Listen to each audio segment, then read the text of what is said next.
The knock on the van window might as well have come from outer space. Pitch black, parked up on the side of a country road, and in a metal box being pummeled by a storm that had left half the country underwater. My wife and I practically jumped out of our skins at the rat-tap-tap on the driver's side window. I could see nothing except rivulets of water pouring down the window, and the sudden idea of someone leering at us on the other side made me deeply uncomfortable. I hesitated for a moment before I wound the window down. Couldn't help but think of hook-handed men and lonely couples stuck in the middle of nowhere. But when I heard the muffled sound of someone trying to talk to us, I swallowed the worst of my nerves and pressed the button to wind the window down. Wouldn't stay here. The old man shoved his whole head through the window so it could be heard over the storm. I couldn't help but cringe backwards, and I was reminded of being in a safari with the window down, the way the wild beast come pushing in looking for food. Thankfully, my wife, Leslie, managed to stammer out a reply before any awkward silence could fester. Pardon?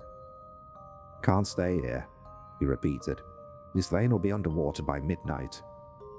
Oh, I replied. Damn. I was feeling fairly deflated by this point. I hadn't pulled up in the middle of nowhere to sleep in a van because it was my first choice. We'd arrived here only after spending a good 6 hours trying hotel after hotel, only to find they were either underwater or booked to the gills with people escaping the floods. Do you know anywhere we could go? Leslie asked. We just need somewhere to park up. The old man grimaced and shook his head. Not around my land, sorry. I ain't falling for that again. He looked in the back as he said this, as if to gauge who we were. Might have been the bong, or my friends Ryan and Meg, lying stoned in a sleeping bag, but something back there amused him. He let out a nasty little snort laugh. No way, I ain't having squatters again. Best bet would be the Weeping Ram, he added. The what? Hotel, about half hour up the road. What was it called? Leslie asked. The Weeping Ram?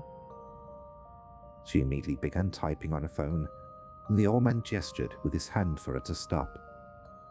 Won't find it online, love, he said. Look, you go straight and take the third right.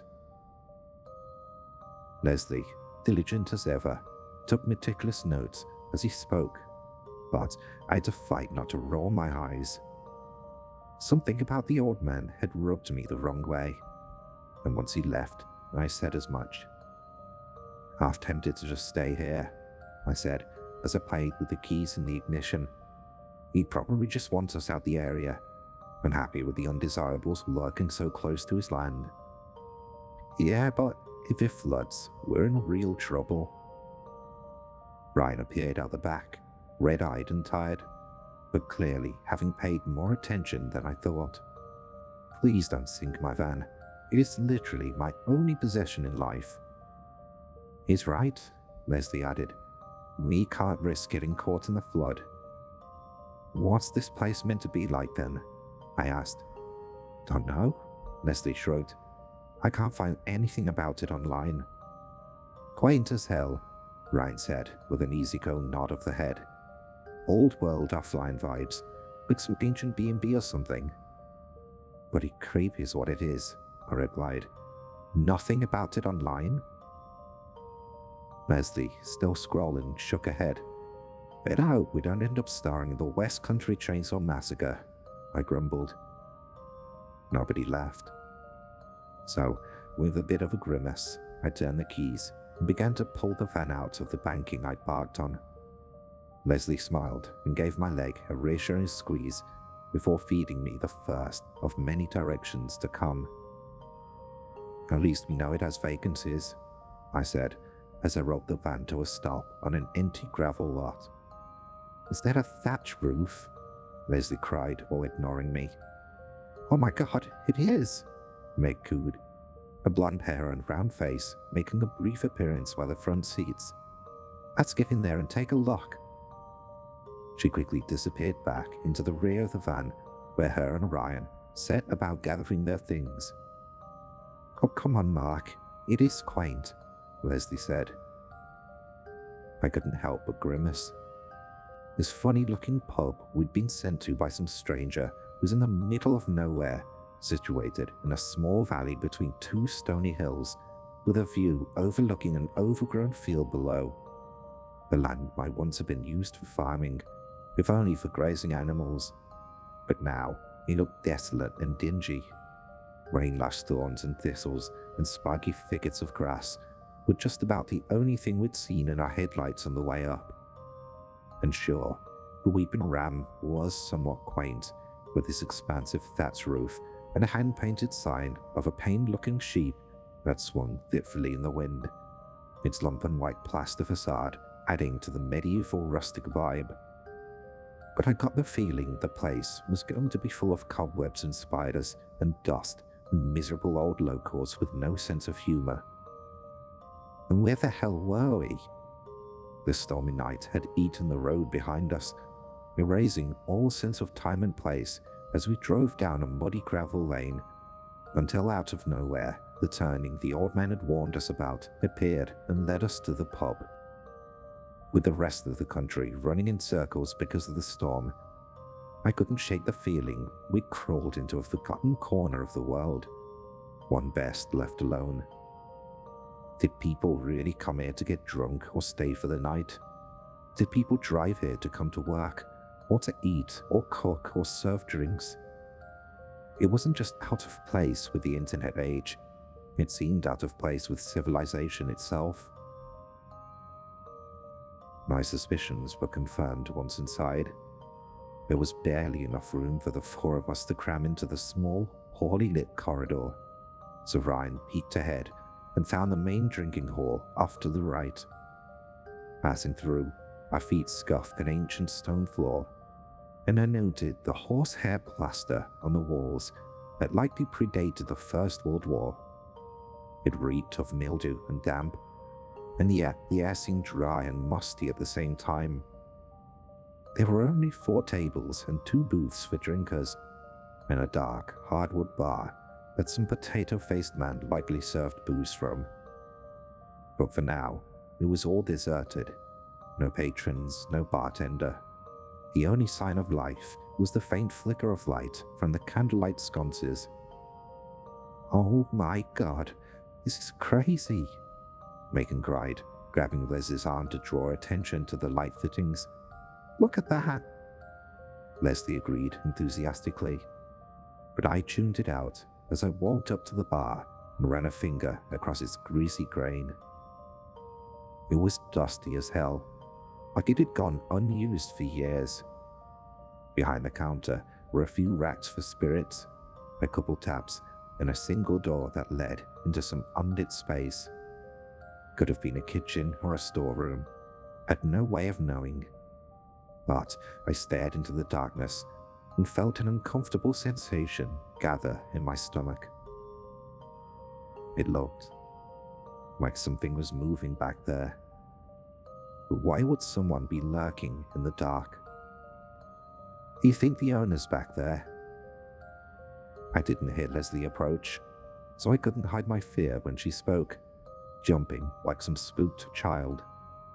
She made no mention of my overreaction, not even a chuckle, and for some reason, that bothered me more than if she'd teased me about it. "Let's see," I said, and went behind the bar and into the darkness. Using my torch as a light, I scanned the room, seeing a dusty old kitchen with pots and pans that hadn't been used for years.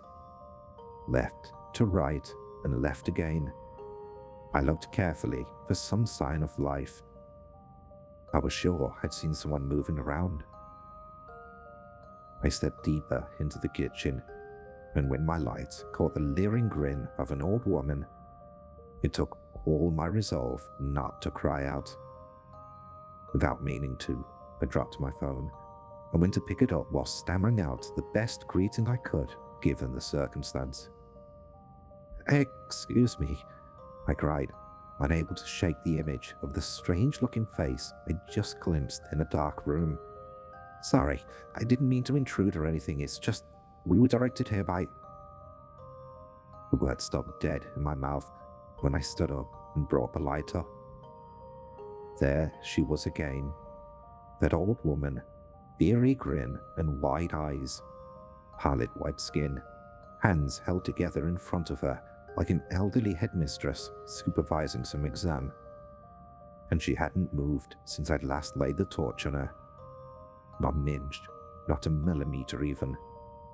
There was no motion to her, no breath, no reaction, not even the constant darting micro-movements of the human eye that are barely perceptible, but always, always there. Somewhere, my mind told me this must be a mannequin, not a person. Too uncanny, not right. And yet, it couldn't be. She was so lifelike. I couldn't help but take a few steps towards her, noticing faint, downy hair along her cheeks, liver spots by her hairline, and 1,000 other details that I refused to believe were the product of some crazy artist working with wax. But her eyes did not even dilate when the torch glinted directly off their glassy surface. No human could stand in darkness and have a torch beamed into their eyeballs and not even flinch. It just wasn't possible. Oh my God, I muttered before realizing I had to show the others this incredible find. Slowly, I backed out of the room, not yet willing to turn my back on that creepy thing, and found the others admiring the old wood-burning fireplace in the corner of the room. "Any luck back there?" Leslie asked when she saw me. "Jeez, guys," I cried breathlessly. "You won't believe..." I was interrupted by the urgent cry of a brittle feminine voice. "Oh no, just look, you poor things." The old woman appeared behind us as if out of nowhere, and my stomach hit the floor. With a warm smile and gentle, grandmotherly tone, she swept past me and towards my friends, where she immediately began cooing over them. "Oh, you're drenched. Look at you. How on earth did you make it up here in this weather? You must be freezing and hungry too." The others reacted normally, as anyone might when greeted by a friendly old landlady. But I stood rooted to the spot, not sure if what I was seeing was even real. Her clothes were identical to the thing in that room, as was her hair and face. Everything was the same, except for that deeply unsettling expression, that ever so slightly too wide grin that had terrified me just seconds before and the dark was gone, replaced with a surprised but welcoming smile. While everyone was busy being fawned over, I quickly backtracked into the kitchen and shone my light at the corner. It was empty. "Mark?" Leslie called, and I went back into the lounge. "Mark, come on. This is Bernadette. She's going to show us to our rooms." "We're not strictly open for business," the woman said, with what seemed to me to be not quite sincere concern. "But I cannot possibly turn anyone away in weather like this." She smiled at Leslie, and then at me. And for the briefest of moments, hidden in the fractions of a second where Leslie wasn't looking, the old woman winked at me.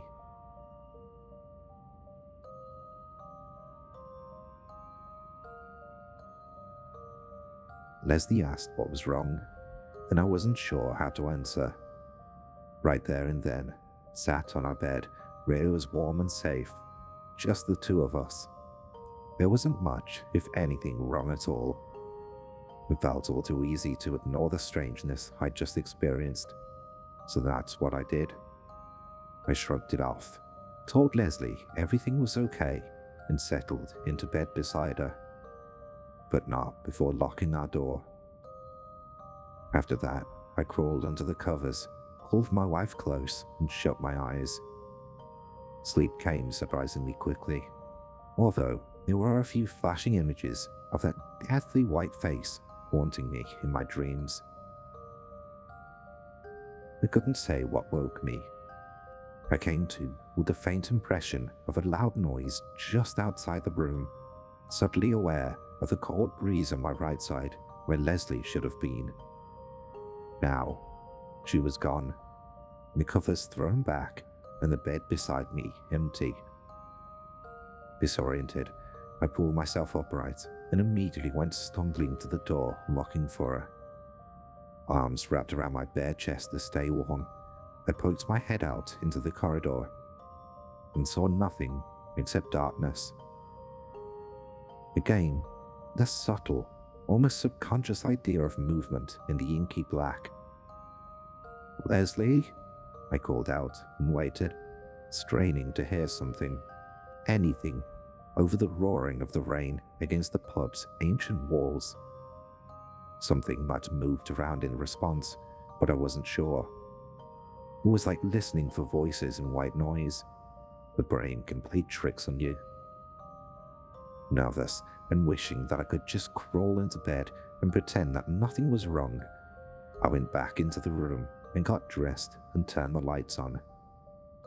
When I returned to the corridor, with the help of my room light, I could now see the doors of the other guest rooms stretching down the hallway before fading into darkness.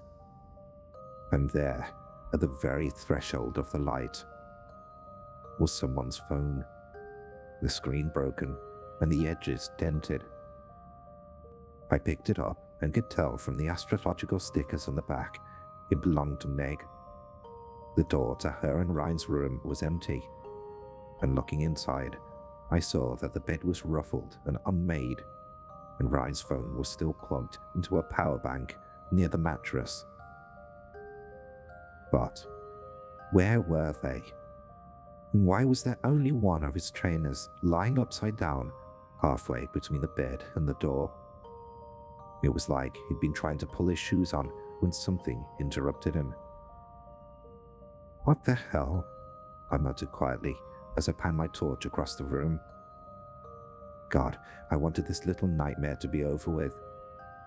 Ever since I'd seen that terrifying old woman standing in the corner of the kitchen, frozen in place like some lifelike wax dummy, I felt as if I walked right into the Twilight Zone. But I didn't know how to go about it. All I could think of was to go back out into the corridor and try crying out for Leslie. Les, come on, where are you?" This time, there was a definite sound, a muffled but clearly audible thump that came from one of the doors off further down the hallway. It sounded like it had come near the stairs, and that made sense. If the others were off moving around, they weren't going to stick around in the empty guest portion of the house, just empty doors and creaking floorboards. No, they'd probably go downstairs to find the old woman. I paused at the top of the stairwell and waited, listening for some confirmation that the others were safe and sound. I hoped I might hear them laughing and chatting, maybe sharing a drink. "Guys?" Another thump. This time, it definitely came from below. Quietly tiptoeing like some scared child, I slunk down the hardwood stairs, pressing my feet to the edges of each step where I knew who would be strongest and least likely to make noise. Down one floor and down another. The sound of something moving deep within the building drew me on further into what felt like a nightmare. But I couldn't just turn back. A part of me remained convinced that any second, reality and common sense would reassert themselves, that everything would snap back into place where it was meant to be. I'd find the others laughing and enjoying a drink. Maybe the girls had gone off for a chat and Ryan followed, and now I would do the same. Maybe there'd been a medical emergency. Meg might have fallen, and the others were attending to her. Anything might explain why I'd woken up on that floor alone, crying out, only for no one to reply. A lifetime of experience had taught me that childish fears went away when you shone a light at them. Then again, I had never experienced anything like that woman standing in the darkness. On the ground floor, just as the tight spiral staircase opened out into another hallway, I'd spotted a gentle amber glow. It came from an open doorway some way down the corridor. I was drawn to the first sign of life I'd seen since waking up, and pushed the door open, hoping to find my friends gathered around a fire. Instead, I found something out of a surreal nightmare. Dogs, cats, foxes, rabbits. 40, maybe 50 animals lined the walls and shelves, stiff cotton stuffed faces and glassy eyes glaring at me from every nook and cranny of a cramped, humid room. Of course, in the country, it isn't uncommon to come across something like this. We'd stayed in a hotel in Scotland just a few weeks before, with an enormous deer head mounted over the bed. But this room wasn't some big showy affectation. It felt private, like someone actually came to that place and sat on the single empty chair looking for comfort. And no one would have ever been proud of bagging these animals. No majestic deer or threatening bears. Instead, these animals were all of the sad and small variety. There was a Dalmatian in one corner, its head slightly misshapen, a weasel missing 2 legs on a cabinet, a badger with no head, and enough rabbits to make a warren, all of them riddled with myxomatosis that left them ugly and deformed. This was not some grand display of nature's majesty. It was, at best, the showcase of an amateur taxidermist who scavenged Britain's motorways for his subjects. So where was the amateur taxidermist? And where were my friends? Hello? I had to force the lone word out of my mouth. Again, I was looking for that sense of reality and normality. I wanted to dispel the childish fear that was gripping me tighter and tighter with each passing second. Sure, things were weird, but so what? Something moved.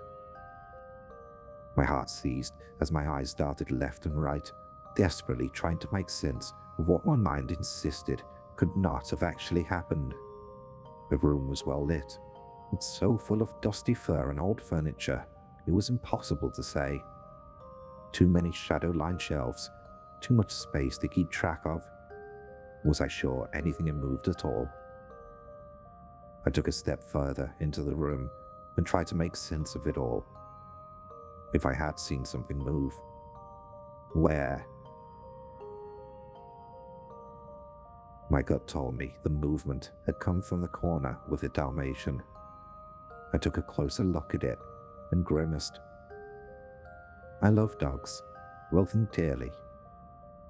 But I didn't love that one.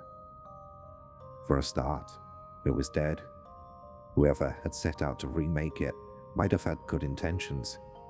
But come on, you can't just stuff Fido full of sawdust and call it anything other than a pile of dog-shaped sawdust.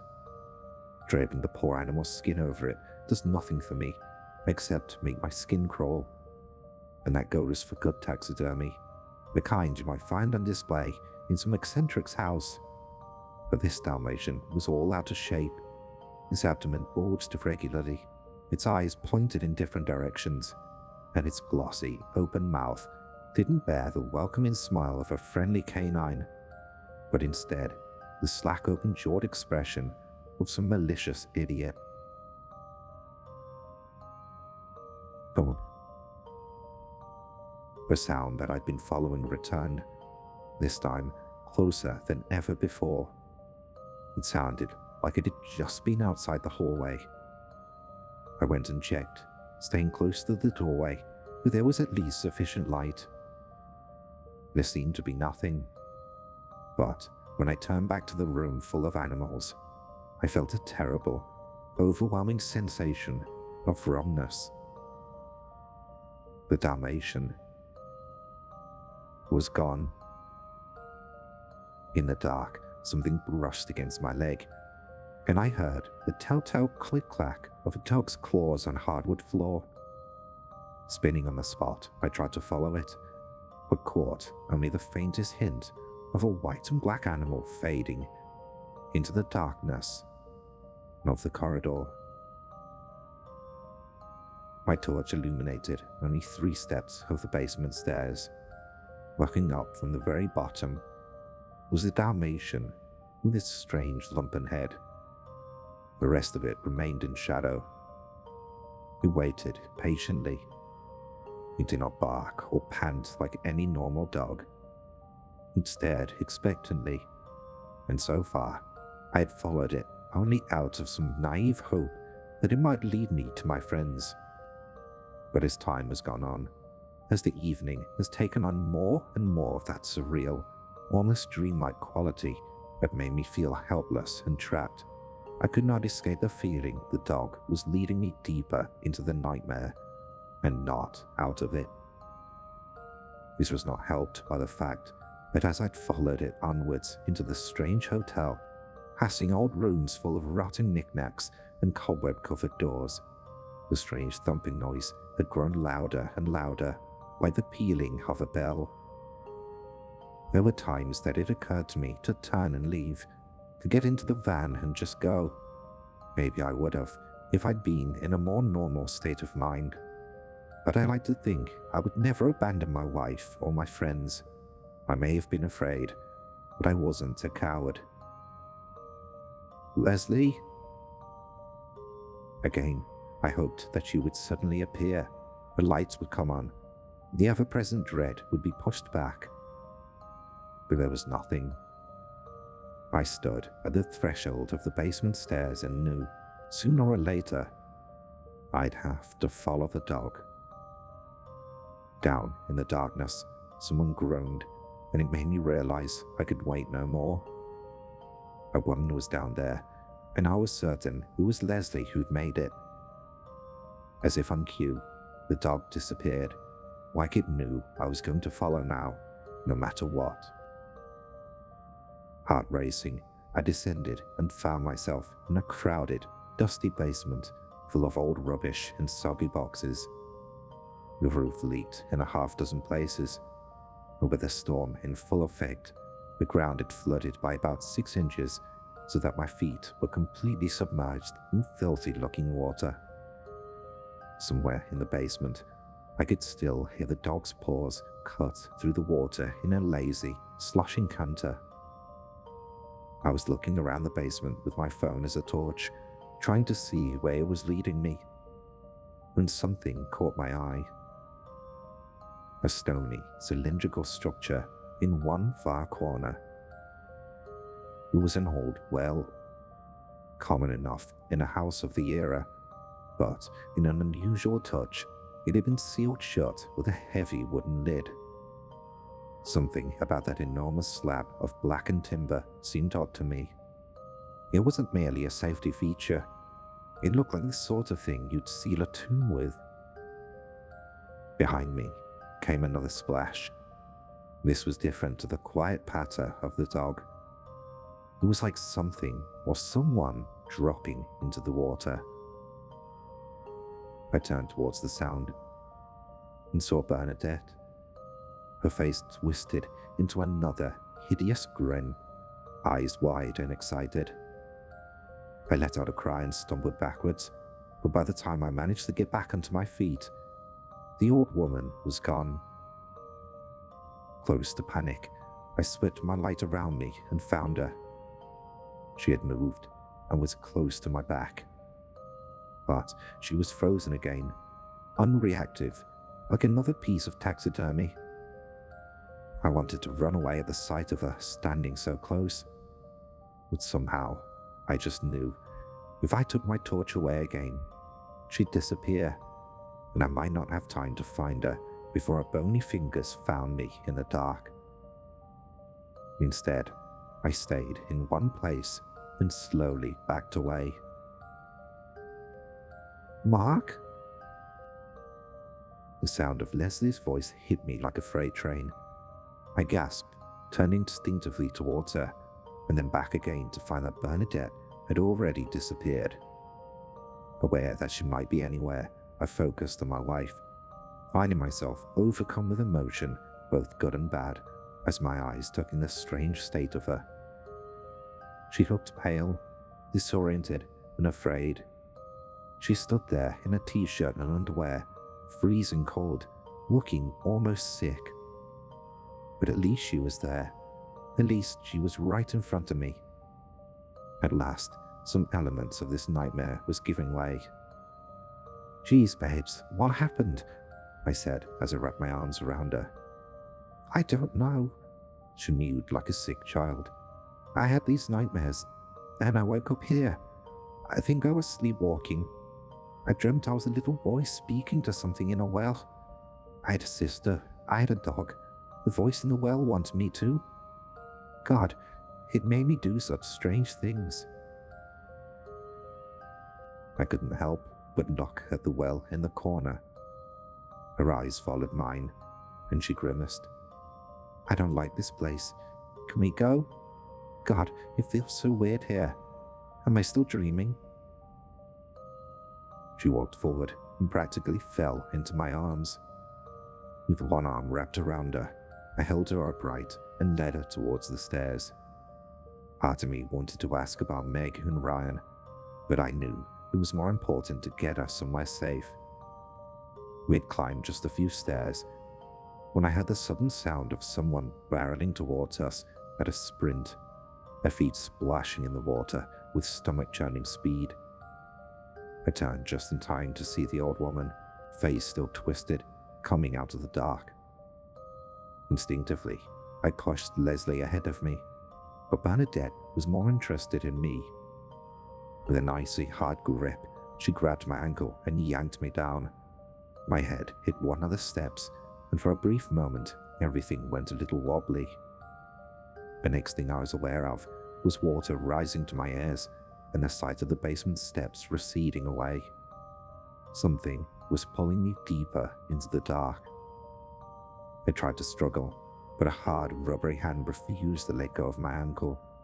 I kicked hard with the other leg, hitting Bernadette in the small of her back. To my disgust, my foot hit something like densely packed hay, or maybe even wood. It certainly wasn't flesh. Slowly, Bernadette turned to face me, her head pivoting like an owl's, while her body kept facing the other way. "My brother will look after you," she said. "He has a gift for putting people back together after they've fallen apart. Always had, even as a little boy. You don't realize just how hurt you are. None of you do. That's okay.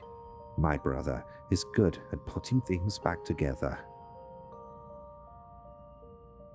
Still facing me, eyes wide and manic, she pulled me towards what I slowly realized was the well in the far corner of the basement.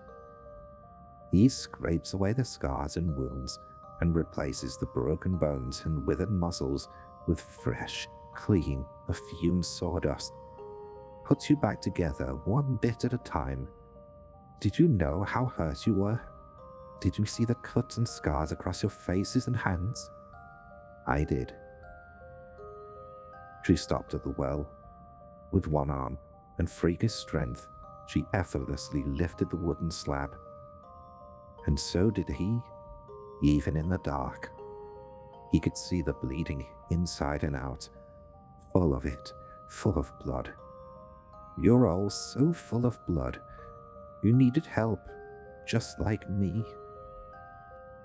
The smell that came out of that pit was nauseating.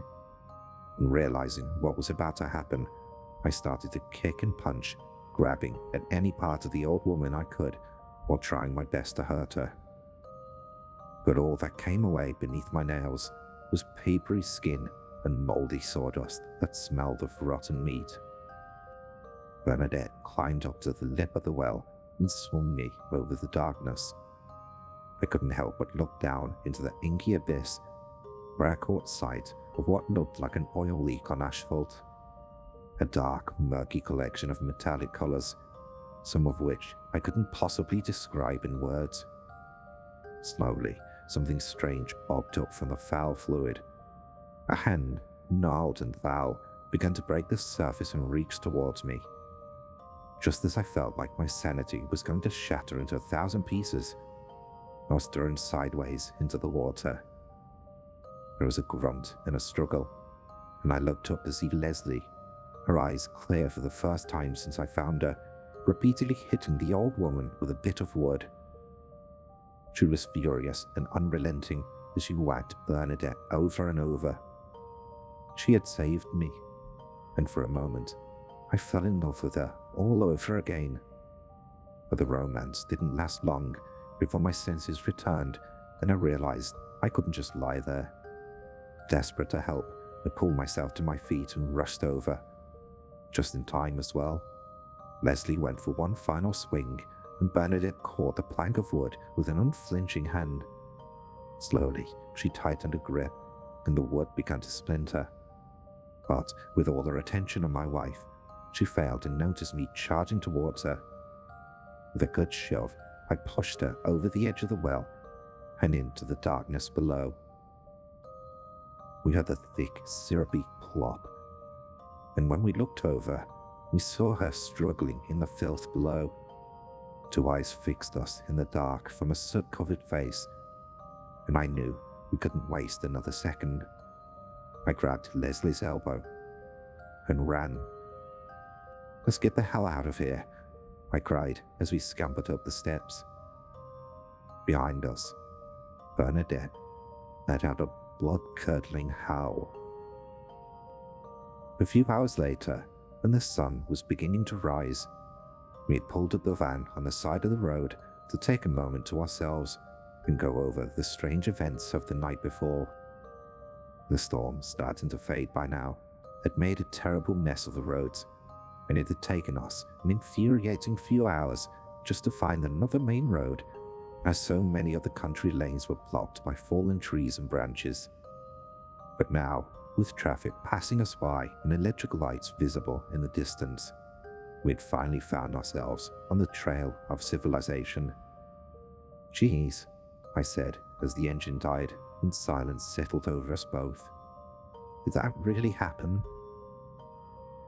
Leslie simply shook her head. "It was a dream, right? The whole thing? I remember. God, I remember sleeping and someone coming to me and I was definitely awake for my part of it," I replied. "I woke up in the middle of the night and you were missing, and I went looking. None of that was in my head. It felt surreal and all kinds of wrong, but it wasn't a product to my mind. It's hard for me to separate things. When I look back, one moment I'm a little boy scraping squirrels off the side of the road. The next, I'm me in the basement, a terrible old woman stroking my cheeks."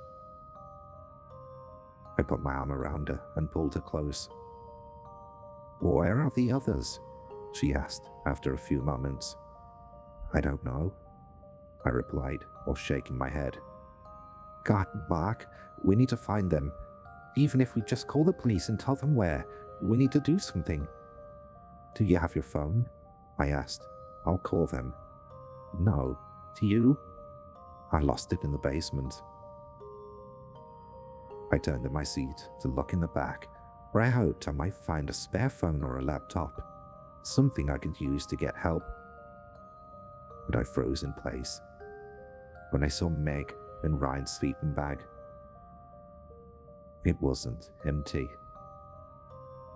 Meg and Ryan, frozen with waxy skin and glassy eyes, lay side by side in the back of the van, holding hands, posed by cadavers or mannequins in some strange display. Dead, I figured. Surely dead. They had to be. Taken first by Bernadette, hollowed out by whatever lay in the well, and added to the collection. But that was before I saw the gentle murmuring of Meg's bluish lips. and the way her eyes looked at me as I leaned over my seat to try and hear what strange words she was whispering. It wasn't until I was so close I could feel her icy breath and smell the strange chemicals that soaked her that I realized what she was muttering in feverish terror. It hurts. It hurts. It hurts. It hurts. It hurts.